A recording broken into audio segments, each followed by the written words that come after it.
تم پھر میرا دماغ کھانے میرے کمرے میں چلی آئی۔ صبح ہی صبح صالح کو اپنے کمرے میں دیکھ کر تیمور خان اپنے منہ کے زاویے بگاڑتا ہوا بولا، معاف کرنا خان، مگر میں زنگ لگی چیزیں نہیں کھاتی، اور تمہارے کمرے میں صرف اپنے کام سے آئی ہوں۔ صالح بولتی ہوئی مزے سے صوفے پر بیٹھی، یہ بھی شکر ہے صرف زنگ لگا ہے میرے دماغ کو، ورنہ جب سے تم اس گھر میں آئی ہو کھوپڑی میں دماغ بچا ہے، یہی بہت بڑی بات ہے۔ ویسے تم یہاں پر بیٹھی کیوں ہو؟ جو بھی بولنا ہے کھڑے کھڑے بولو اور فوراً 9 دو 11 ہو جاؤ۔ تیمور خان ہمیشہ کی طرح بنا لحاظ کے بولا اور ٹاول ہاتھ میں پکڑے واش روم جانے لگا۔ کیا خان، تم بھی ہر وقت مرچیں چبائے رہتے ہو؟ کبھی کبھی پیار سے مسکرا لیا کرو، یقین کرو مسکراتے ہوئے تم زیادہ اچھے لگو گے۔ صالح اس کو مشورہ دیتی ہوئی صوفے سے اٹھی، وارڈروب کھول کر تیمور خان کے لیے کپڑے نکالنے لگی۔ میں پیار سے مسکرا لیا کروں اور وہ بھی تمہیں دیکھ کر، اچھا مذاق ہے۔ اور یہ سفید کلف لگا ہوا قمیض شلوار میں نہیں پہنوں گا، اگر نکالنا ہے تو ڈھنگ کے کپڑے نکالو۔ تیمور خان اس کے منتخب کیے سوٹ کو دیکھ کر بولا تو صالح کے مسکراتے لب ایک پل کے لیے سکڑے۔ اگر تم یہ کپڑے پہنتے تو مجھے خوشی ہوتی۔ خیر، صالح اپنے خان کی خوشی میں بھی خوش ہے۔ وہ تیمور خان کو بولتی ہوئی قمیض شلوار دوبارہ وارڈروب میں رکھنے لگی۔ تیمور خان نے دیکھا اس کے ہونٹ اب مسکرا نہیں رہے تھے اور تیمور خان اس کے ہونٹوں سے مسکراہٹ نہیں چھین سکتا تھا۔ رہنے دو، اگر یہ قمیض شلوار نکال ہی دیا ہے تو آج یہی پہن لوں گا۔ اب جلدی بولو، کس کام سے آئی تھی؟ تیمور خان اس کے ہاتھ سے اپنے کپڑے لیتا ہوا پوچھنے لگا تو صالح بے ساختہ مسکرا دی، یوں ہی تھوڑی نا خان پر دل ہارا ہے۔ صالح بہت آہستہ سے بڑبڑائی، کیا؟ تیمور خان کو واقعی سنائی نہیں دیا صالح نے اس کو کیا بولا، میں کیا کہہ رہی تھی؟ وہ جو میری سہیلی ہے نا، زرمینیں۔ صالح ایک دم سے تیمور خان کو بولنے لگی، اب یہ نہ کہنا کہ تمہیں اس کے گھر چھوڑ کر آؤں۔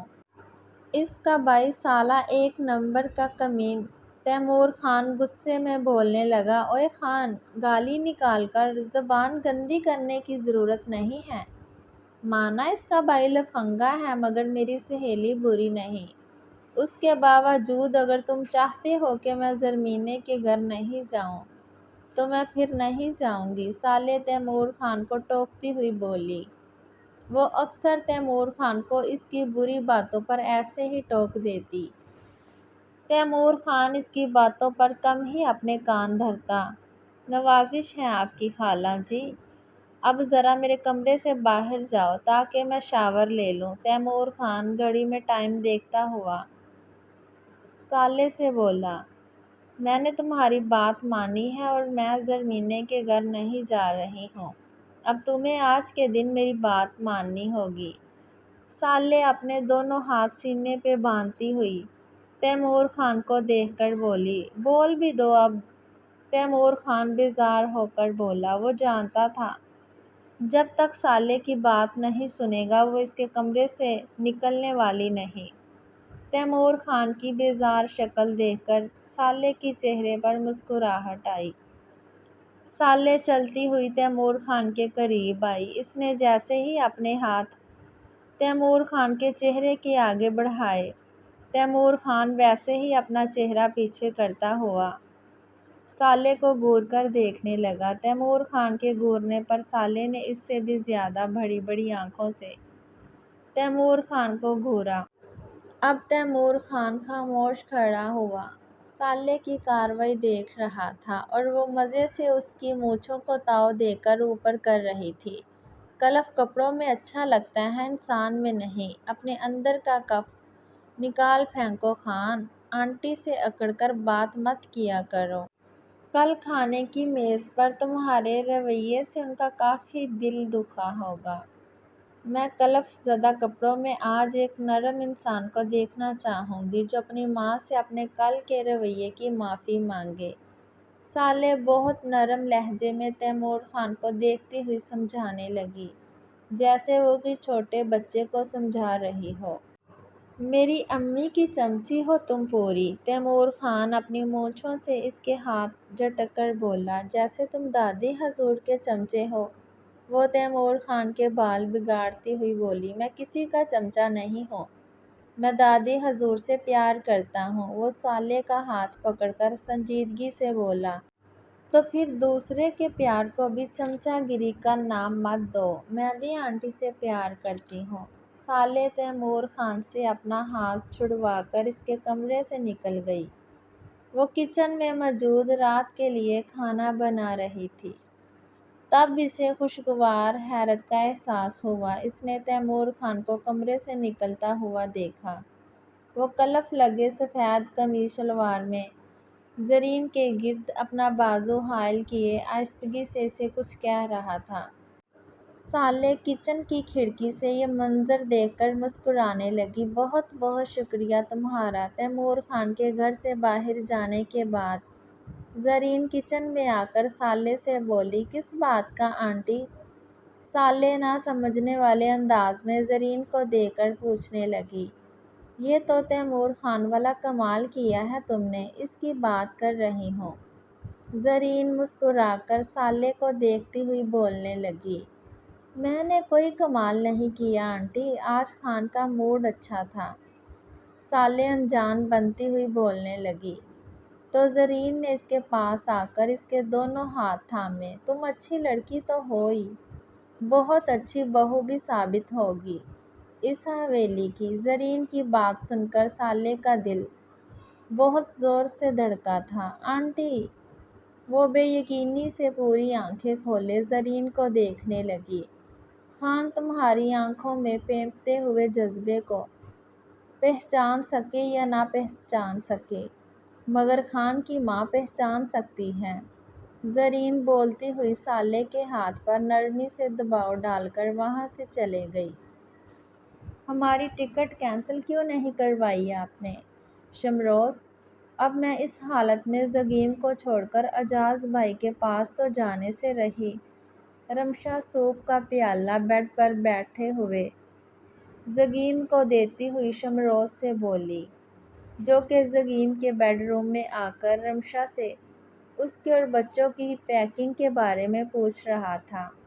اس بات کا شکوہ تم مجھ سے نہیں اس سے کرو، اس کے کہنے پر میں نے ٹکٹ کینسل نہیں کروائے تھے۔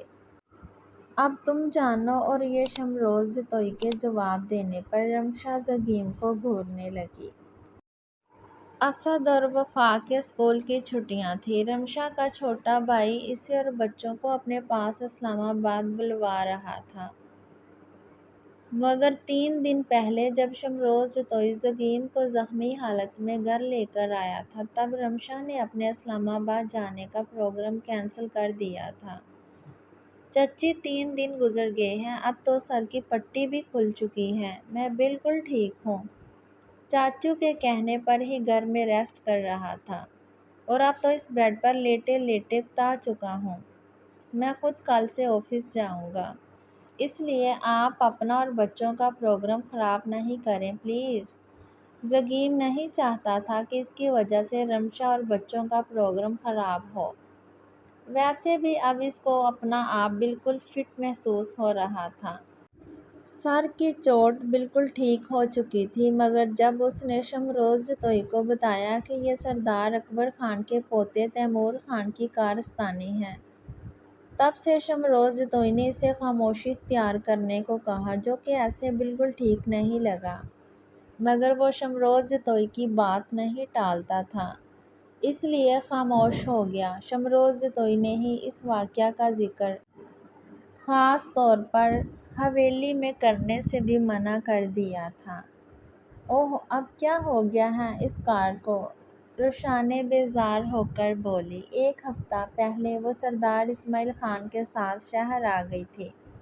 پہلے تو وہ کالج وین میں جایا کرتی تھی، مگر اس بار سردار اسماعیل خان نے نہ جانے کیا سوچ کر اس کے لیے ڈرائیور ارینج کر دیا تھا، جو اسے ہاسٹل سے لے کر کالج چھوڑتا اور کالج سے ہاسٹل گاڑی کا ٹائر پنچر ہو گیا ہے میم۔ ڈرائیور کی بات سن کر روشان نے کوفت کے عالم میں اس کو دیکھا۔ آج اسے کالج جلدی پہنچنا تھا اور وہ ویسے بھی لیٹ ہو گئی تھی، اوپر سے گاڑی کی خرابی کا سن کر اس کا موڈ ہی خراب ہونے لگا۔ کالج کا راستہ یہاں سے 10 قدم کے فاصلے پر رہ گیا ہے، میں پیدل چلی جاتی ہوں۔ اب ایسا کرو، 2 بجے تک مجھے کالج سے پک کر لینا۔ اسے کہیں آس پاس شاپ نہیں دکھ رہی تھی جو وہ گاڑی میں بیٹھ کر گاڑی کے ٹھیک ہونے کا انتظار کرتی، اس لیے ڈرائیور کو ہدایت دیتی ہوئی گاڑی سے اتر گئی۔ سر پر اوڑھے ہوئے دوپٹے کو مزید درست کرتی ہوئی وہ فٹ پاتھ پر چلنے لگی۔ وہ تو شکر تھا کہ ہفتے پہلے اسماعیل خان کے ساتھ شہر آنے پر دادی حضور اور تیمور خان نے خاص اعتراض نہیں کیا، مگر اب تیمور خان کے دن بدن بڑھتی ہوئی بدتمیزی اور غصے سے اسے خوف آنے لگا تھا۔ روشان نے تیمور خان کو سوچتے ہوئے روڈ کراس کر رہی تھی، تب سامنے سے آتی ہوئی گاڑی کا ہارن نہیں سن پائی۔ شمروز جتوئی کے چیخنے اور زگیم کے بریک لگانے پر روشان نے جلدی سے روڈ کراس کرنا چاہا، تبھی تیز رفتار سے آتی ہوئی بائک سے وہ بری طرح ٹکرائی۔ بائک والا خود بھی بائک سمیت سڑک پر گرا ہوا تھا۔ زگیم نے سڑک پر بے ہوش گری ہوئی لڑکی کو دیکھا، جس کے گرد لوگوں کا ہجوم لگنا شروع ہو گیا تھا۔ بائک والا تو ہوش و حواس میں تھا، مگر وہ لڑکی بے ہوش ہو چکی تھی۔ شمروز جتوئی کے کہنے پر ہی زگیم نے کار سائڈ پر کھڑی کی۔ چاچو، یہ تو وہی ہے، پھپھو کی بیٹی۔ زگیم نے جتنی حیرت سے شمروز جتوئی کو کہا، وہ روشان کو غور سے دیکھنے لگا۔ ایک لڑکی آگے بڑھ کر اپنے ہاتھ میں موجود بوتل سے روشان کے منہ میں پانی ڈالنے کی کوشش کر رہی تھی۔ یہ میری بھانجی ہے، بیٹا اٹھو، شمروز جتوئی آگے بڑھ کر بولا۔ اس لڑکی کو بتاتا ہوا ساتھ ہی روشان کو بھی اٹھانے لگا۔ سر، ان کے سر پر چوٹ آئی ہے، ان کو تو فوری ٹریٹمنٹ کی ضرورت ہے، وہ لڑکی شمروز جتوئی سے بولی۔ زگیم ان کے پاس آ کر روشان کو اٹھا کر کار کی طرف لے جانے لگا۔ پیشنٹ کا نام کیا ہے؟ ڈاکٹر نے شمروز جتوئی کو دیکھ کر سوال کیا۔ روشان نے جواب زگیم نے دیا، جس پر شمروز جتوئی زگیم کو دیکھنے لگا۔ زگیم نے کندھے جھکا کر شمروز کو لا علمی کا اظہار کیا، مگر ڈاکٹر کو تو کوئی نہ کوئی نام بتانا تھا، اب نہ جانے پھپھو نے اس کا کیا نام رکھا تھا۔ جی تو مسٹر شمروز، گھبرانے کی کوئی ضرورت نہیں ہے، روشان کا پاؤں مڑنے کی وجہ سے ہلکی سی موچ آئی ہے اور سر پر 2 اسٹیچز آئے ہیں، مگر یہ شکر ہے کہ سر کے اندرونی حصے پر کوئی چوٹ نہیں آئی۔ آپ چاہیں تو روشان کو گھر لے جا سکتے ہیں، ڈاکٹر شمروز جتوئی کو دیکھتا ہوا بولا۔ شمروز جتوئی اور زگیم ایک دوسرے کو دیکھنے لگے۔ روشان کے کالج کے ڈریس سے ان دونوں کو یہ تو اندازہ ہو رہا تھا کہ وہ یہی قریب کالج میں پڑھتی ہے، مگر وہ یہاں پر کہاں رہتی ہیں، یہ ان دونوں کو علم نہیں تھا۔ بقول ڈاکٹر کے، وہ اسٹیچز لگنے کے دوران خوف سے وہ دوبارہ بے ہوش ہو گئی تھی، مگر وہ بھی کوئی خاص فکر کی بات نہیں تھی۔ شمروز جتوئی اور زگیم اسے اپنے گھر پر لے کر آ گئے۔ اگر رمشا اور بچے گھر پر موجود ہوتے تو روشان کو دیکھ کر بہت خوش ہوتے، مگر کل ہی نسیم اور شمروز جتوئی ان تینوں کو اسلام آباد کی روانگی کے لیے ایئرپورٹ چھوڑ کر آئے تھے۔ احتیاط سے لٹاؤ۔ زگیم روشان کے بے ہوش وجود گھر لا کر بیڈ پر لٹانے لگا، تب شمروز جتوئی زگیم سے بولا۔ زگیم نے ایک نظر روشان کے چہرے پر ڈالی اور شمروز جتوئی کے پاس جا کر کھڑا ہو گیا۔ شمروز جتوئی ابھی تک روشان کو دیکھ رہا تھا۔ یہ تو واقعی ہو بہو رباب سے ملتی ہے زگیم۔ شمروز جتوئی روشان کا چہرہ دیکھ کر زگیم سے مخاطب ہوا۔ اور خوبصورت بھی کتنی ہے، بے خودی کے عالم میں وہ کہہ گیا۔ اس کو احساس تب ہوا جب شمروز جتوئی اسے گور کر دیکھنے لگا۔ میرا مطلب ہے کہ چہرے پر کس قدر معصومیت ہے، کسی معصوم بچے کی جیسی۔ زگیم کھسیا کر شمروز جتوئی کو اپنی بات کی وضاحت دینے لگا۔ یہ چھوٹی بچی ہی ہے ابھی۔ شمروز جتوئی ابرو جھکا کر اپنے بھتیجے کو جتانے لگا۔ جی معلوم ہے، بچی ہے اور آپ کی بھانجی بھی۔ زگیم گھور کر شمروز جتوئی کو دیکھتا ہوا بولا۔ ویسے تمہیں اس کا نام کیسے معلوم ہوا؟ شمروز جتوئی زگیم کو دیکھتا ہوا پوچھنے لگا۔ جس پر زگیم بھینا، وہ تو ڈاکٹر کے سامنے میں نے ایسے ہی بول دیا تھا۔ جب پھپھو سے ملنے گیا تھا تب ان سے ایسے ہی کہہ دیا تھا کہ اس کا نام روشانے رکھیے گا۔ اب معلوم نہیں انہوں نے اس کا نام کیا رکھا ہے۔ زگیم روشانے کو دیکھتا ہوا شمروز جتوئی کو بتانے لگا۔ یار سمجھ میں نہیں آ رہا یہ بچی ہوش میں کیسے آئے گی؟ ہم اسے یہاں پر لے تو آئے ہیں، مگر کالج ٹائم ختم ہونے کے بعد جب یہ واپس گھر نہیں پہنچے گی تو سب پریشان ہوں گے۔ کہیں اس بچی کے لیے کوئی مسئلہ نہ پیدا ہو جائے۔ شمروز جتوئی فکر مند ہوتا ہوا زگیم سے بولا۔ اس کا بیگ کہاں رکھا ہے آپ نے؟ اس میں اس کا سیل فون موجود ہوگا، ہم اس کے گھر کال کر کے انفارم کر دیتے ہیں۔ زگیم اس کا بیگ اور فائل دیکھ کر بولا، جو کہ شمروز جتوئی نے روم میں آ کر ٹیبل پر رکھا تھا۔ نہیں، پہلے اسے ہوش میں لانا چاہیے، پھر جو یہ کہے گی وہی کریں گے۔ میں نہیں چاہتا یہ بچی کسی بھی مسئلے کا شکار ہو۔ شمروز جتوئی زگیم سے بولتا ہوا روشانے کے پاس آیا۔ بیٹا آنکھیں کھولیے۔ شمروز جتوئی روشانے کے بالوں میں ہاتھ پھیرتا ہوا شفقت سے بولا، مگر وہ ویسے ہی لیٹی رہی۔ تب زگیم بھی اس کے پاس آیا۔ روشانے فوراً آنکھیں کھولو۔ زگیم رعب دار آواز میں روشانے کو دیکھ کر بولا۔ تو ایک دم روشانے نے اپنی آنکھیں کھولی۔ روشانے نے آنکھیں کھولنے کے ساتھ ہی اپنے سامنے کھڑے دو آدمیوں کو دیکھا، جن میں سے ایک وہی تھا جس نے تیمور خان کی بری طرح پٹائی کی تھی۔ دادی حضور نے بتایا تھا کہ وہ اس کی فیملی کے دشمن ہیں۔ تبھی وہ بیڈ سے اٹھ بیٹھی اور زوردار آواز میں چیخنے لگی۔ بیٹا آپ اتنی زور سے چیخ کیوں رہی ہو؟ خاموش ہو جائیں پلیز۔ اس کے چیخنے پر شمروز جتوئی روشانے کو سمجھاتا ہوا بولا، مگر روشانے کی چیخوں کے آگے اس کی آواز کہیں دب سی گئی تھی۔ وہ شمروز جتوئی کے قریب آنے پر مزید زور لگا کر چیخنے لگی۔ اے خاموش، بالکل دماغ ٹھیک ہے تمہارا یا تمہیں ہمارے کانوں کے پردے پھاڑ کر ہم تمہیں بہرا کرنا ہے؟ زگیم اس سے بھی زیادہ زور سے دھاڑ کر بولا۔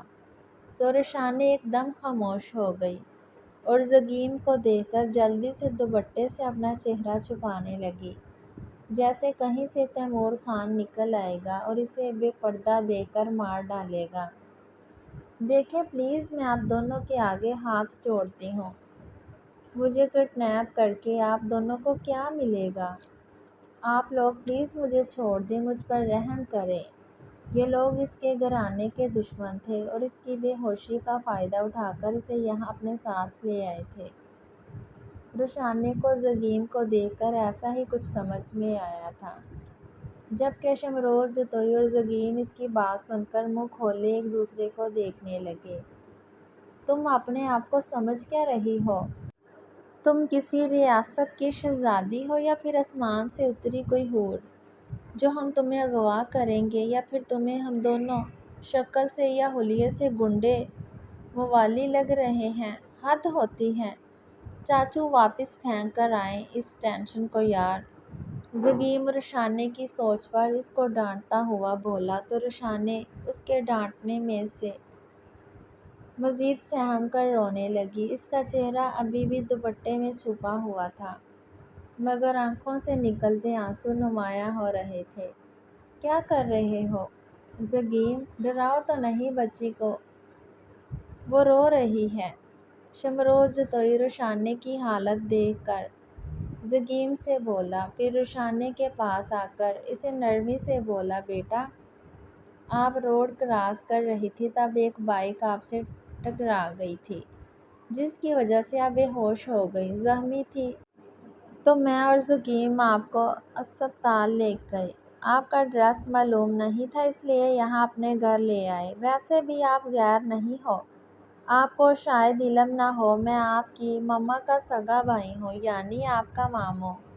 شمروز جتوئی نے اسے سارے حالات تفصیل سے بتانے کے ساتھ اپنا اور اس کا رشتہ بھی بتایا تاکہ کم سے کم وہ ان دونوں سے خوف زدہ نہ ہو، وہ اپنے آپ کو محفوظ سمجھے، جبکہ روشانی اب خوف زدہ نہیں بلکہ پریشان ہو کر باری باری ان دونوں کو دیکھ رہی تھی۔ میں اپنی تائی ماں سے بات کرنا چاہتی ہوں، روشانی نے پریشان ہو کر اتنا ہی بولا تو زگیم نے ٹیبل پر رکھا ہوا اس کا بیگ اٹھا کر روشانی کو تھمایا، جس میں سے روشانی نے اپنا موبائل نکالا اور زرین کو کال ملانے لگی۔ ہیلو تائی ماں، میں روشانی۔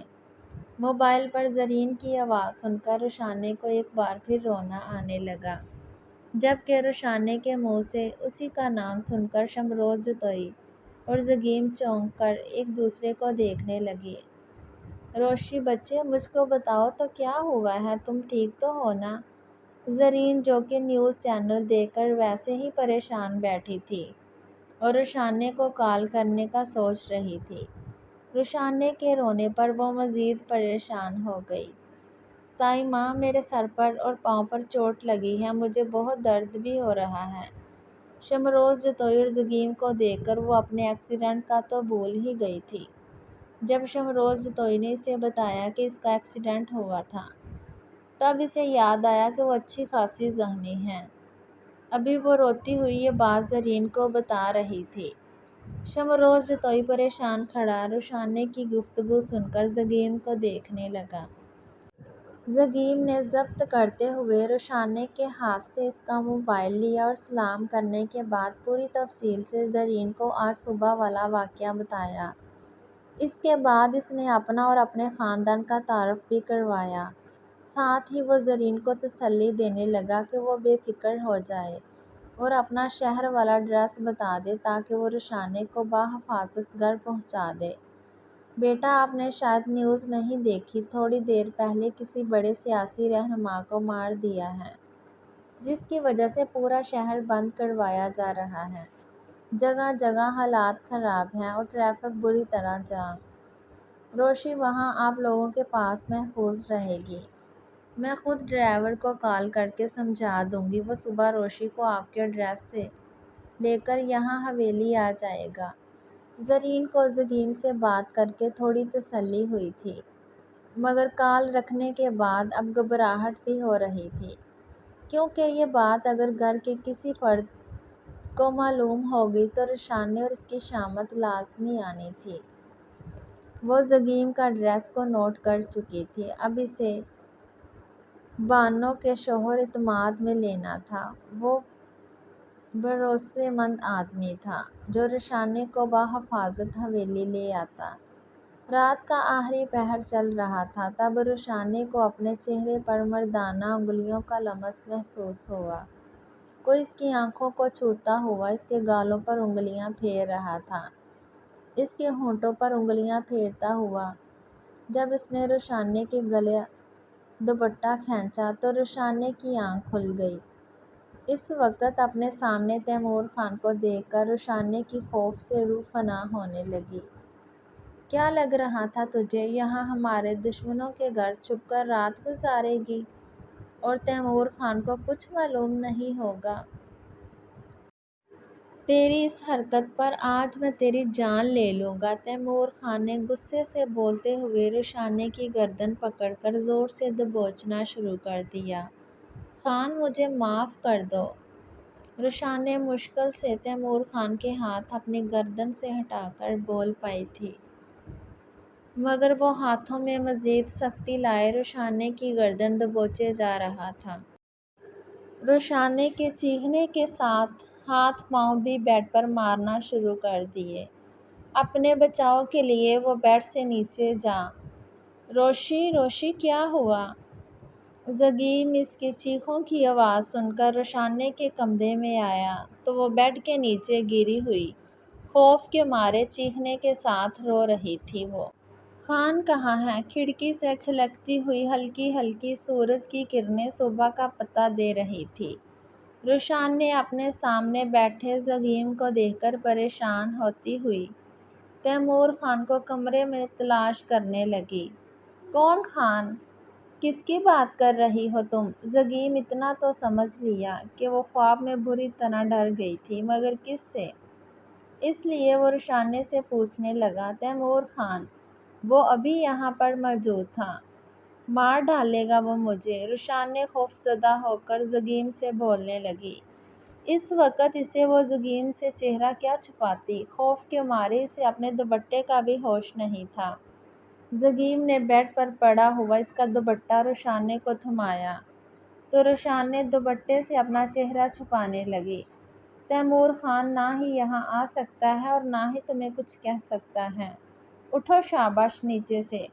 زگیم نے اس کی آنکھوں میں جا بجا خوف کی پرچھائیاں دیکھی تو وہ روشانے کی طرف ہاتھ بڑھاتا ہوا بولا، مگر روشانے نے اس کے ہاتھ کو نظر انداز کرتے ہوئے خود اٹھنا چاہا، جس کے نتیجے میں اس کے منہ سے سسکی نکلی۔ بے ساختہ اس نے زگیم کا ہاتھ تھاما۔ زگیم نے جتانے والے انداز میں اسے دیکھا اور سہارا دے کر بیڈ پر بٹھانے لگا۔ پاؤں میں زیادہ درد تو نہیں ہے؟ زگیم اس کے پاؤں کو دیکھتا ہوا پوچھنے لگا تو روشانے نے نفی میں سر ہلایا۔ اب وہ ذرا سا دوپٹہ ہٹا کر اس کی پیشانی کا زخم دیکھ رہا تھا۔ شام کو ڈریسنگ کروا لینا۔ دوپٹے سے اپنا چہرہ چھپائے وہ اسے خواب والی لڑکی لگی تو زگیم اپنے دل میں آئے خیال کی خود نفی کرنے لگا، مگر ڈرائیور تو تھوڑی دیر میں آنے والا ہوگا مجھے لینے کے لیے۔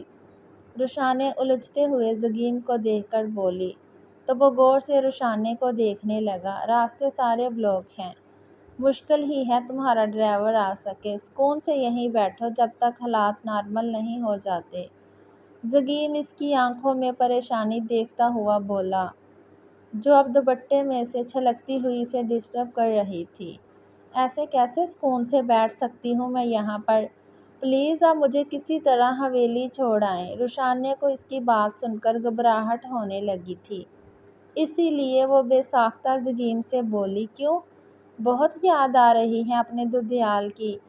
یا پھر یہ گھر تمہیں جنگل لگ رہا ہے جہاں تم سکون سے نہیں رہ سکتی؟ زگیم اس کی بات پر اچھا خاصا برا مان کر اسے آنکھیں دکھاتا ہوا بولا۔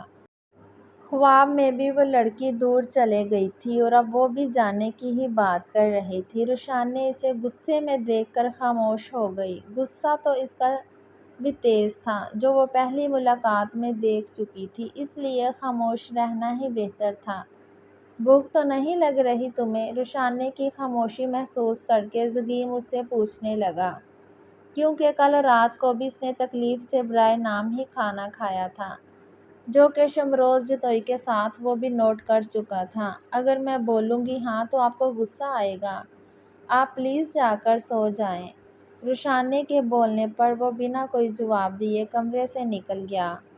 اف، یہ تو سچی میں چلے گئے، کتنے بدتمیز انسان ہیں، مجھے تو واقعی بھوک لگ رہی تھی۔ روشانے بیڈ کے کراؤن سے ٹیک لگاتی ہوئی سوچنے لگی۔ تھوڑی دیر میں وہ ناشتے کی ٹرے لے کر کمرے کے اندر داخل ہوا۔ روشانے دوبارہ اپنا چہرہ چھپاتی ہوئی حیرت سے اسے دیکھنے لگی۔ اس کے گھر کے مرد تو اس طرح خود سے کام کرنا توہین سمجھتے تھے، یہ دودھ کا گلاس پورا پینا ہے تمہیں؟ جس طرح وہ دودھ سے بھرے ہوئے گلاس کو دیکھ رہی تھی، زگیم اس کی نظروں کو دیکھتا ہوا بولا، دودھ مجھے بالکل پسند نہیں۔ روشانے بہت آہستہ آواز میں ممنائی، کوئی فرمائشی پروگرام چل رہا ہے یہاں پر؟ فوراً اٹھاؤ گلاس۔ زگیم اب کی بار رعبدار لہجے میں بولا تو روشانے کو ناچارہ دودھ سے بھرا گلاس اٹھانا پڑا۔ زگیم کے ہونٹوں پر مسکراہٹ رینگی، جسے وہ چھپاتا ہوا کمرے سے نکل گیا۔ کیا بنایا جا رہا ہے اتنی محنت سے؟ سالے اس وقت کچن میں موجود چاکلیٹ کیکس بیک کر رہی تھی، کیونکہ وہ تیمور خان کو پسند تھی اور آج تیمور خان گھر پر ہی موجود تھا اور اس کا موڈ بھی خوشگوار تھا، اس لیے دوستانہ لہجے میں کچن میں آ کر سالے سے پوچھنے لگا، محنت کے ساتھ ساتھ محبت سے بھی؟ چاکلیٹ کیکس بیک کی ہیں تمہارے لیے، تمہیں پسند ہے نا؟ سالے دھیمے انداز میں بولی اور تیمور خان کو دیکھ کر مسکرانے لگی۔ اس کی آنکھیں بہت کچھ بول رہی تھیں جنہیں دیکھ کر ایک پل کے لیے تیمور خان خاموش ہو گیا۔ یہ آنکھوں کی زبان سمجھنا اتنا بھی مشکل کام نہیں تھا۔ دشوار راستے کا انتخاب کیا ہے تم نے، کچھ حاصل نہیں ہوگا اس راہ پہ چل کر۔ وقت ابھی بھی ہاتھوں میں ہے، راستہ بدل لو، تیمور خان سالے کو سمجھاتا ہوا بولا۔ وہ نہیں چاہتا تھا سالے کو اس کی طرف سے کوئی بھی خوش فہمی رہے۔ راستہ بے شک دشوار ہے مگر غلط تو نہیں ہے نا؟ محبت حاصل اور حصول کو سوچ سمجھ کر نہیں کی جاتی خان۔ وقت تو سالے کے ہاتھوں سے کب کا نکل چکا ہے۔ اس نے تمہیں تب سے اپنے دل میں بسایا ہے جب وہ خود اس جذبے سے واقف نہیں تھی۔ سالے تیمور خان کے سامنے آ کر بولی۔ آج اس نے پہلی بار تیمور خان کے سامنے اپنا دل کھول کر رکھ دیا تھا۔ شاید زرین پر اس کا راز آشکارا ہو چکا تھا، تبھی وہ تیمور خان کے سامنے اپنی محبت کا اعتراف کر گئی تھی۔ تم اچھی لڑکی ہو سالے، مگر مجھے رشانے پسند ہیں، ابھی سے نہیں بچپن سے، اور میں اسی سے شادی کروں گا۔ تیمور خان نے اس کے جذبات کا خیال کیے بنا اسے اپنی پسند کا بتا دیا، جس سے سالے کا دل کرچی کرچی ہو گیا۔ وہ زخمی نظروں سے تیمور خان کو دیکھنے لگی۔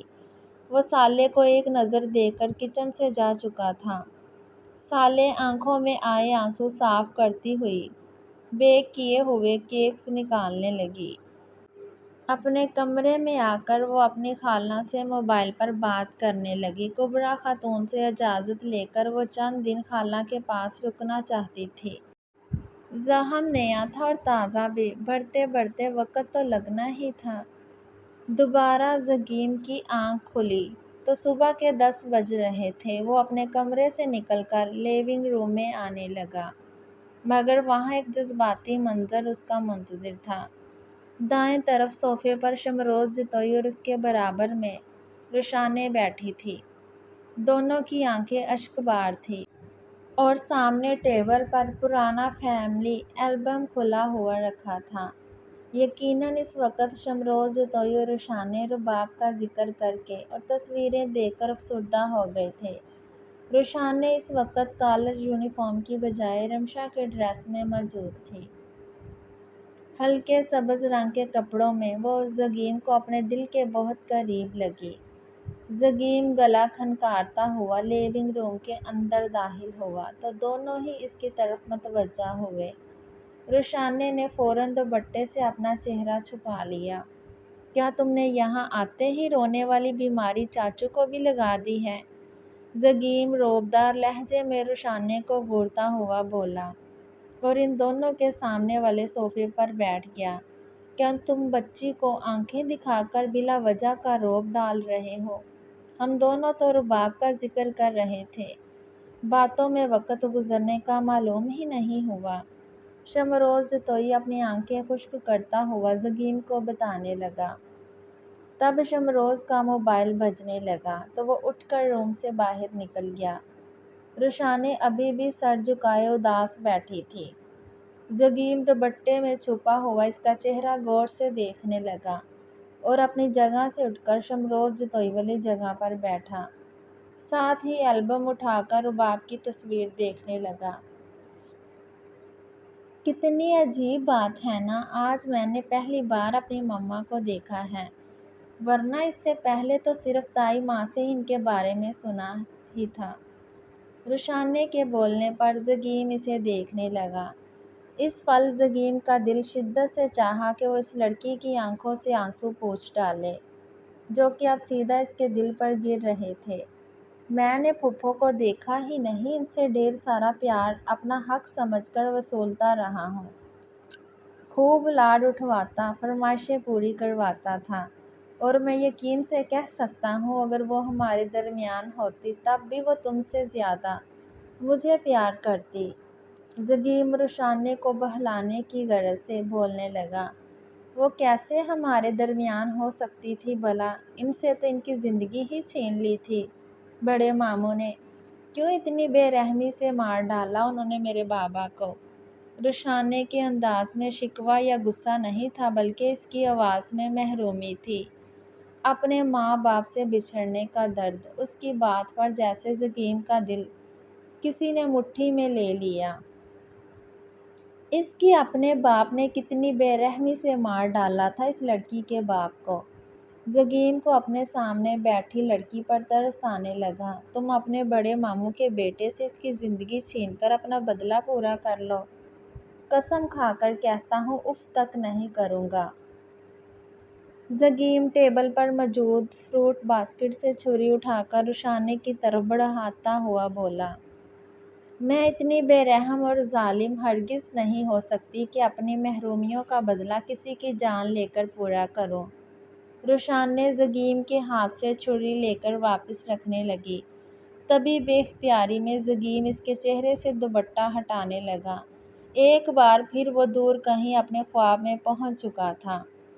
اسے بس اتنا یاد تھا کہ اگر کوئی بھیانک آواز آئے تو وہ مڑ کر نہیں دیکھے گا۔ وہ رشانے کو اپنے سے دور جاتا ہوا نہیں دیکھ سکتا تھا۔ خواب میں تو وہ اس لڑکی کا چہرہ نہیں دیکھ سکا تھا، مگر اس وقت رشانے کا چہرہ دیکھتے ہوئے زگیم کا دل گواہی دینے لگا، اگر وہ خواب میں بھی اس پوشیدہ چہرے سے آنچل سرکا دیا تو لازمی وہ یہی چہرہ ہوتا جو اس وقت اس کے سامنے موجود تھا۔ اب وہ بآسانی اس کے آنسو اپنی انگلیوں کے پوروں سے چن رہا تھا، جبکہ دوسری طرف زگیم کی حرکت پر رشانے چونک کر اسے دیکھنے لگے۔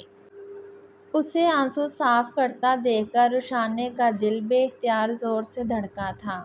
ساری زندگی پھپھو کی طرح نہ صرف تمہارے لاڈ اٹھا سکتا ہوں بلکہ تمہاری ساری فرمائشیں بھی پوری کر سکتا ہوں۔ تم چاہو تو مجھ سے ڈھیر سارا پیار بھی وصول سکتی ہو، زگیم دھیمے لہجے میں رشانے سے کہہ رہا تھا، اور وہ حیرت سے پوری آنکھیں کھولے زگیم کو دیکھ رہی تھی۔ وہ اس بات کو بڑھاوا نہیں دے سکتی تھی کیونکہ اس میں اپنی مما کی طرح ہمت نہیں تھی، اس لیے دوبارہ اپنا چہرہ دوپٹے سے چھپاتی ہوئی وہ صوفے پر تھوڑے فاصلے سے بیٹھ گئی۔ طبیعت کیسی ہے تمہاری؟ میرا مطلب ہے پاؤں میں درد تو نہیں ہے اب؟ زگیم اس کی حرکت پر بنا کسی رد عمل کا اظہار کرے اب خود بھی نارمل لہجے میں اس کی طبیعت پوچھنے لگا۔ وہ اپنے خواب والے سحر سے آزاد ہو چکا تھا۔ کافی بہتر محسوس کر رہی ہوں، اب تو چلنے میں بھی درد نہیں ہو رہا، رشانے اس کی آنکھوں میں دیکھتی ہوئی کہنے لگی، مگر اس کی آنکھیں بے تاثر تھیں۔ ریلی؟ ذرا چل کر تو دکھاؤ۔ زگیم کی بات سن کر وہ کنفیوز ہو کر اسے دیکھنے لگی، مگر وہ منتظر تھا، اسی لیے رشانے صوفے سے اٹھ کر چلنے لگی۔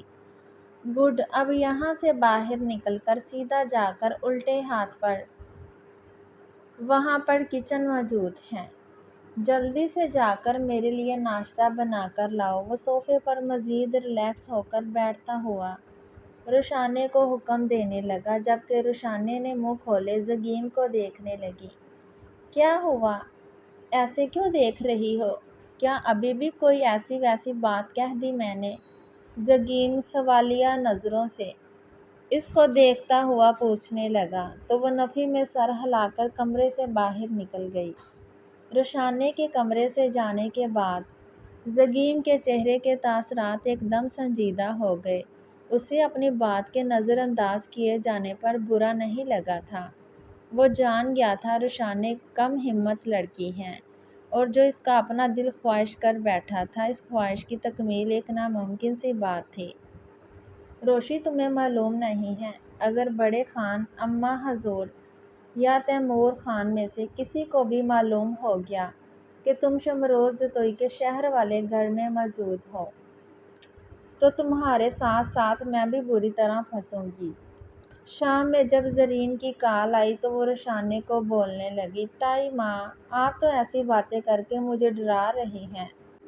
رشانے واقعی ڈر گئی تھی، مگر اسے معلوم تھا زرین جو کچھ کہہ رہی ہے وہ سچ ہے۔ ڈرا نہیں رہی ہوں بچے، سمجھا رہی ہوں تجھے۔ میں نے اور صالح نے یہاں پر سب سنبھال لیا ہے، کسی کو شک بھی نہیں گزرا ہے۔ راستے بند ہونے کی وجہ سے آج ڈرائیور نہیں آ سکا، وہ کل صبح تمہیں لینے کے لیے آئے گا اور یہاں حویلی چھوڑ دے گا۔ اگر کوئی سر کی چوٹ کے بارے میں پوچھے تو رونے یا گھبرانے مت بیٹھ جانا، کہہ دینا کالج میں گر گئی تھی۔ کل صبح تک جلدی جلدی حویلی پہنچو، 3-4 یہاں گزار لو، پھر واپس چلی جانا۔ زرین اسے ڈھیر ساری نصیحتیں کر کے فون رکھ چکی تھی۔ تب زگیم کمرے کا دروازہ کھٹکھٹاتا ہوا اندر آیا۔ رشانے زرین کی کال سن کر پریشان ہو گئی تھی، اس لیے بے خیالی میں زگیم کو دیکھنے لگی۔ زگیم اس کے چہرے پر پریشانی دیکھ کر فرسٹ ایڈ باکس ہاتھ میں تھامے چلتا ہوا اس کے پاس آیا اور اس کے دوپٹے کا سرا رشانے کے چہرے تک لا کر اس کا چہرے کو کور کرنے لگا تو رشانے پوری طرح ہوش میں آئی۔ کوئی پریشانی ہے؟ زگیم فرسٹ ایڈ باکس کو ٹیبل پر رکھتا ہوا اس کی آنکھوں میں جھانک کر پوچھنے لگا تو رشانے نے نفی میں سر ہلایا۔ یہ نقاب کس عمر میں کرنا شروع کیا تم نے؟ زگیم رشانے سے پوچھتا ہوا اس کی پیشانی سے ہلکا سا دوپٹہ سرکا کر اس کا زخم دیکھنے لگا۔ باقاعدگی سے نقاب نہیں کرتی، بس دادی حضور کا حکم ہے کہ کسی غیر کے سامنے اپنا چہرہ نہ دکھایا کرو۔ رشانے کی بات سن کر زگیم اسے گور کر دیکھنے لگا۔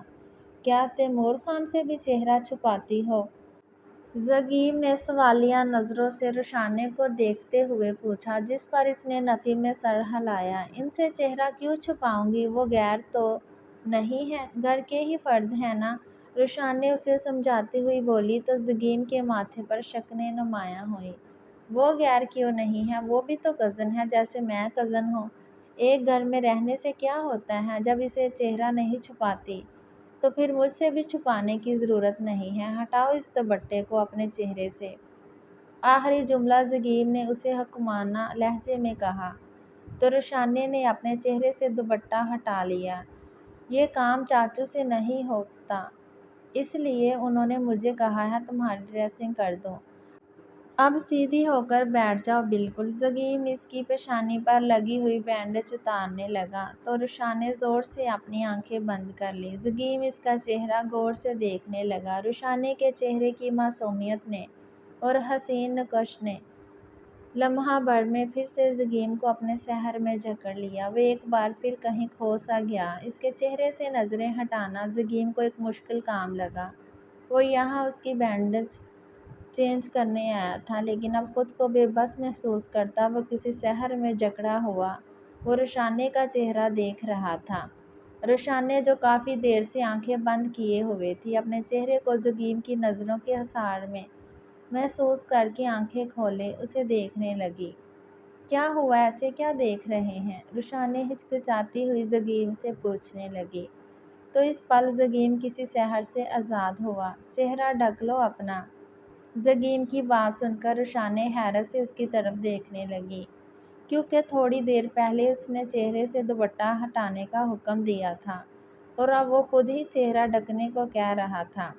زگیم کی بات مانتے ہوئے اس نے دوبارہ اپنا چہرہ دوپٹے میں چھپا لیا۔ اس کے چہرے کو ڈھکنے میں ہی زگیم کو اپنی عافیت لگی، ورنہ وہ اس کا چہرہ دیکھ کر بے اختیار ہو جاتا تھا اور اتنی ہی بے اختیاری خطرناک ثابت ہو سکتی تھی۔ پائیوڈین کی مدد سے وہ رشانے کی پیشانی کا زخم صاف کرنے کے بعد ڈریسنگ کرتا ہوا سوچنے لگا۔ تم تو کافی بہادر ہو، میں سمجھ رہا تھا بینڈیج چینج کرتے ہوئے کافی ڈانٹ ڈپٹ کرنی پڑے گی تمہارے ساتھ۔ زگیم رشانے کی بینڈیج کرنے کے بعد اسے دیکھتا ہوا بولا، نہیں میں بالکل بہادر نہیں ہوں، مگر ایک بات مجھے سمجھ میں نہیں آتی، یوں ڈانٹ ڈپٹ کر کے کسی کمزور پر اپنا رعب جما کر طاقتور انسان کو آخر کون سی تسکین ملتی ہے؟ رشانے آہستہ آواز میں زگیم سے پوچھنے لگی۔ وہ اس طرح پہلی بار اپنی زندگی میں کسی مرد سے بات کر رہی تھی بنا ڈرے۔ جیسے 5 انگلیاں برابر نہیں ہوتی، ایسے ہی سارے انسان ایک جیسے نہیں ہوتے روشی۔ زگیم اس کو دیکھتا ہوا بولا، روشی مجھے پیار سے تائی اماں کہتی ہیں۔ رشانے اسے جتانے والے انداز میں بولی، کیونکہ وہ دوپہر میں بھی اسے روشی روشی کہہ کر مخاطب کر رہا تھا۔ میرے منہ سے ہی سن کر انہوں نے بولنا شروع کیا ہوگا۔ پھپھو کو پہلے ہی بتا چکا تھا کہ میں پیار سے رشانے کو روشی کہوں گا۔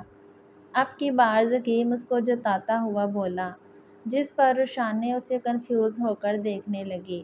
تمہیں معلوم ہے تمہاری پیدائش کے تمہارا نام یعنی رشان نے کس نے رکھا تھا؟ زگیم کو محسوس ہوا جیسے وہ اس سارے واقعے سے لا علم ہے۔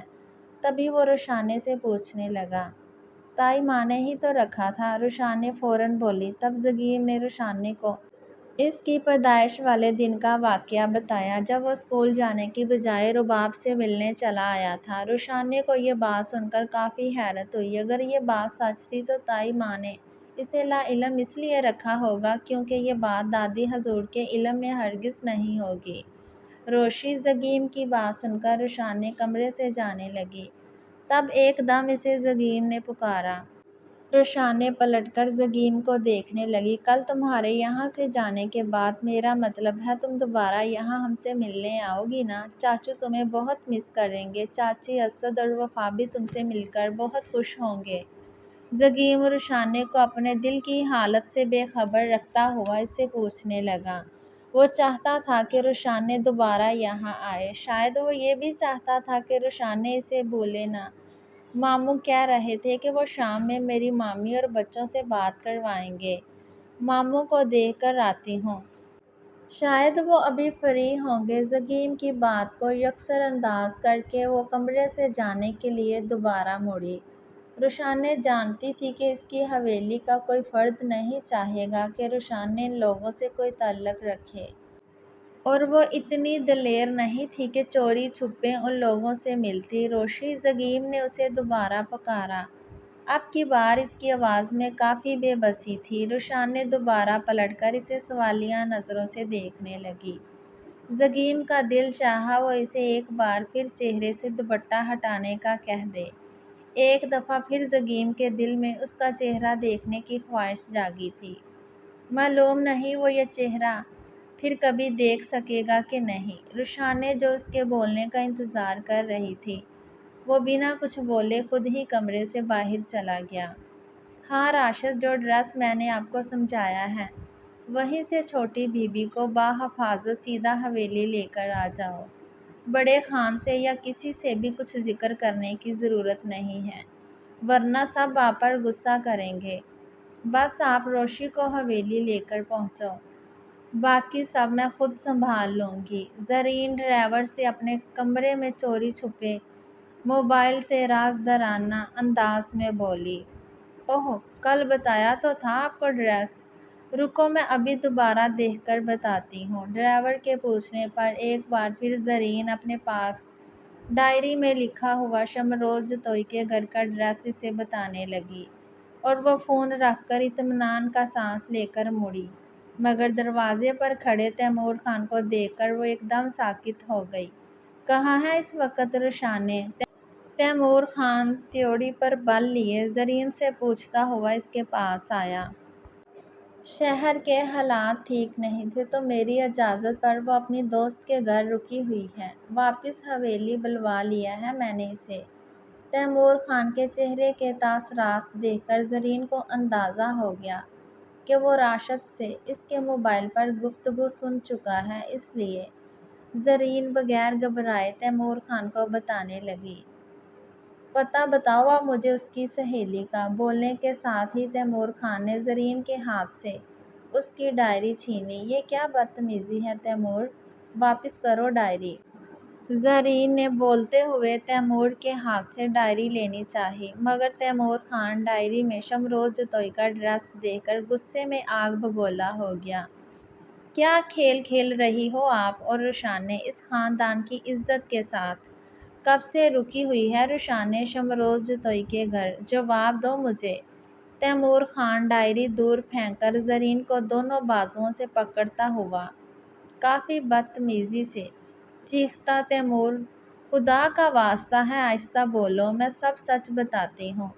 زرین کو ڈر تھا یہ بات کسی طرح کبریٰ خاتون تک نہ پہنچے، اس لیے وہ اپنے بیٹے کے سامنے منت کرتی ہوئی بولی، سچ تو میں اب وہاں جا کر میں خود معلوم کروں گا۔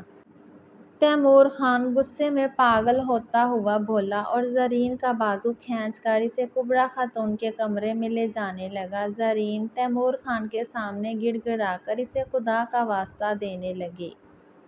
شہر میں دشمنوں کے گھر بیٹھی ہوئی ہے آپ کی پوتی دادی حضور، امی کو اس کے بارے میں سب خبر ہے۔ اب یہ بات آپ ان سے اپنے طریقے سے پوچھو، میں روشانے کو لے کر آتا ہوں۔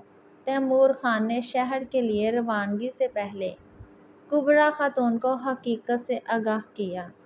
کبریٰ خاتون سخت اور کاٹ دار نظروں سے زرین کو دیکھنے لگی جو مجرموں کی طرح سر جھکائے ان کے سامنے کھڑی تھی۔ اچھا لگا تو اسے اپنا یہ کزن، خوش مزاج سا، تھوڑا تھوڑا غصہ دکھانے والا، مگر غصہ بھی وہ تمیز کے دائرے میں رہ کر کرتا۔ روشانے کو اس سے باتیں کرتے ہوئے خوف محسوس نہیں ہوتا، جیسے وہ تیمور خان سے خوف کھاتی۔ تیمور خان اور زگیم جوتائی میں زمین آسمان کا فرق تھا۔ کل رات جب زگیم اس سے دوبارہ ملنے کا پوچھ رہا تھا تب اس کی آنکھوں میں ایک امید سی تھی، مگر روشانے اسے کوئی جھوٹی امید نہیں دلانا چاہتی تھی۔ تھوڑی دیر بعد ڈرائیور آنے والا تھا، پھر اسے یہاں سے چلے جانا تھا۔ اس کے صبح بیدار ہونے سے پہلے ہی زگیم آفس جا چکا تھا۔ یہ بات جب اسے شمروز جوتوئی سے پتہ چلی تو روشانے کا دل بجھ سا گیا۔ ابھی وہ زگیم کے بیڈ روم میں کھڑی ہوئی دیوار پر نصب اس کی تصویر دکھ رہی تھی، جس میں وہ شمروز جوتوئی کے ساتھ کھڑا تھا۔ سالے کی بات یاد کر کے روشانے کے چہرے پر ایک دم مسکراہٹ آئی، جو اس کے حویلی آنے پر ہمیشہ اس سے کسی ہینڈسم لڑکے سے ٹکراؤ کا پوچھتی۔ اب یہاں سے جانے کے بعد اس کے پاس سالے سے شیئر کرنے کے لیے ڈھیر ساری باتیں تھیں، مگر یہاں سے جانے پر اندر کہیں دل بھی اداس تھا۔ اس بے نام کی اداسی کی وجہ سے اسے معلوم نہیں تھی کون زیادہ ہینڈسم لگ رہا ہے۔ تصویر میں شمروز جوتوئی روشانے کے پاس آ کر اسے دیکھتا ہوا پوچھنے لگا، آف کورس ماموں آپ۔ روشانے ایک دم ٹپ ٹپاتی ہوئی بولی اور ساتھ ہی شرمندہ ہونے لگی۔ وہ ناشتہ کرنے کے بعد یوں زگیم کی غیر موجودگی میں بنا اجازت اس کے کمرے میں آ گئی تھی۔ اگر کوئی دوسری لڑکی تمہاری جگہ ہوتی تو وہ یقیناً سچ بولتی۔ شمروز جوتوئی اس کے گھبرائے ہوئے چہرے کو دیکھتا ہوا بولا تو روشانے مزید گھبرا گئی۔ میں بھی بالکل سچ بول رہی ہوں ماموں، ویسے بھی تصویر میں نے ان جناب پر تو غور ہی نہیں کیا۔ غور کرنے والی بات بھی بھلا کیا ہو، بلا وجہ غصہ ہی کرتے رہتے ہیں۔ روشانے شمروز جوتوئی کو مزید صفائی دیتی ہوئی بولی، مگر حقیقت تو یہی تھی کہ زگیم کی پرسنالٹی کافی شاندار تھی۔ اگر تم نے واقعی زگیم کی تصویر پر غور نہیں کیا پھر تو تمہاری بات مان لیتا ہوں، مگر اس کے غصہ کرنے والی بات تو درست نہیں ہے۔ بلا جواز تو وہ کبھی بھی غصہ نہیں کرتا۔ شمروز جوتوئی مسکرا کر روشانے سے بولتا ہوا کمرے سے باہر نکل گیا۔ کیونکہ ڈور بیل بجی تھی، روشانے بھی شمروز جوتوئی کے پیچھے چل دی۔ کون ہو تم لوگ؟ اندر کیوں آ رہے ہو؟ یہ کون سا طریقہ ہے؟ شمروز جوتوئی اس آدمی کو بولا جو ہاتھ میں گن لیے زبردستی گھر میں گھسا، اور اس کے پیچھے دوسرا شخص جو کہ زگیم کا ہم عمر تھا اور کافی غصے میں دکھ رہا تھا۔ خان! شمروز جوتوئی کے زور سے بولنے پر روشانے باہر نکلی، مگر سامنے تیمور خان کو دیکھ کر اس کی روح فنا ہونے لگی۔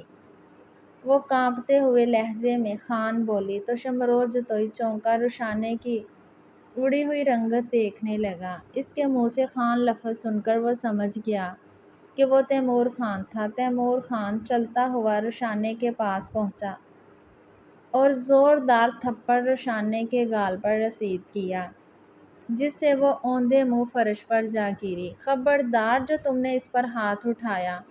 شمروز جوتوئی بلند آواز سے تیمور خان سے بولا، جب کہ روشانے گال پر ہاتھ رکھے خوف کے مارے کانپنے لگی۔ تیمور خان نے گن مین کو اشارہ کیا۔ اس نے اپنا گن شمروز جتوئی کے سینے پر رکھ دی۔ اگر اب اس کی آواز نکلے تو اڑا دینا اسے۔ تیمور خان گن مین کو بولتا ہوا دوبارہ روشانے کی طرف بڑھا۔ ڈر کے مارے روشانے نے زمین سے اٹھنے کی زحمت نہیں کی تھی۔ تیمور خان مٹھی میں اس کے بالوں کو پکڑ کر اسے اٹھانے لگا۔ خان پلیز نہیں! روشانے تیمور کی کلائی پکڑ کر ڈرتی ہوئی اس سے بولی، یہاں نہیں، مجھے تو میں گھر جا کر بتاؤں گا، چل! تیمور خان غصے میں سرخ آنکھوں سے روشانے کو دیکھ کر کہتا ہوا اس کے بالوں کو مٹھی سے آزاد کر کے اس کا بازو کھینچتا ہوا گھر سے باہر نکلنے لگا۔ روشانے آنکھوں میں آنسو بھرے بے بسی سے روتی ہوئی شمروز جتوئی کو دیکھنے لگی، مگر وہ چاہ کر بھی کچھ نہیں کر سکتا تھا۔ اس کی پرورش ان لوگوں نے کی تھی، وہ کس حق سے اسے روک سکتا؟ گن مین بھی تیمور خان کے پیچھے چل دیا۔ چٹاخ چٹاخ چٹاخ! 2 راتوں سے موجیں کر رہی تھی شمروز جتوئی کے بھتیجے کے ساتھ۔ بول کیا کیا اس کمینے نے تیرے ساتھ؟ چھوئے بغیر تو تجھے نہیں چھوڑا ہوگا اس نے۔ کمرہ بند کر کے منہ پر تھپڑ مارنے کے بعد فرش پر گری ہوئی روشانے کو وہ لاتوں سے مارتا ہوا اپنے ذہن میں بھرا ہوا گند اس پر انڈیل رہا تھا۔ روشانے اپنی بے گناہ ہونے کی قسم کھاتی ہوئی اس سے معافی مانگ رہی تھی۔ تیمور چھوڑ دے اس کو، وہ بے قصور ہے، میرے کہنے پر وہ بد نصیب وہاں رک گئی تھی۔ مت کر اس پر ظلم، میں معاف نہیں کروں گی تجھے۔ دوسری طرف کھڑکی سے کمرے میں جھانکتی ہوئی زرین اپنے بیٹے کی درندگی دیکھ کر چیخ چیخ کر اسے کوس رہی تھی۔ آ لینے دے آج اسماعیل خان کو، تیری چٹیاں میں بل ڈلواتی ہوں۔ تو نے ہمارے دشمنوں کے گھر بھیج دیا زریاب کی لڑکی کو۔ اچھا نہیں کیا زری، بالکل اچھا نہیں کیا تو نے۔ کبریٰ خاتون کو روشانے کی چیخنے یا رونے کی رتی برابر بھی پرواہ نہیں تھی۔ وہ زرین کو دیکھتی ہوئی بولی،